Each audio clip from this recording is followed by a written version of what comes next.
জুলাই থেকে অক্টোবর চলতি অর্থবছরের প্রথম ৪ মাসে বেনাপোল বন্দর দিয়ে ভারত বাংলাদেশে দেশি বিদেশি ২,০২,৯৬৯ জন পাসপোর্টধারী যাতায়াত করেছেন। এর মধ্যে ভারতে গেছেন ১,১৪,৭৩৪ জন আর ভারত থেকে বাংলাদেশে প্রবেশ করেছেন ৮৮,২৩৫ জন। গত বছরের একই সময়ের তুলনায় দুই দেশের যাত্রী যাতায়াত কমেছে ৪,০২,৮৪৯ জন।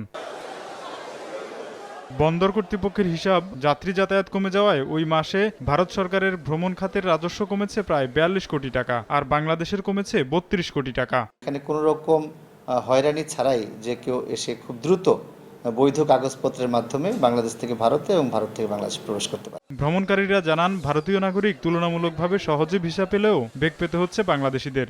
ভালো চিকিৎসার জন্য আমাদেরকে ভারতে যেতে হয়। ভিসার জন্য আগে যেভাবে পাইতাম সহজে সেভাবে এখন পাচ্ছি না। শিক্ষা, চিকিৎসা, ব্যবসায়িক কর্মকাণ্ডে দুই দেশের নাগরিক বেনাপোল স্থলবন্দর দিয়ে যাতায়াত করে থাকেন।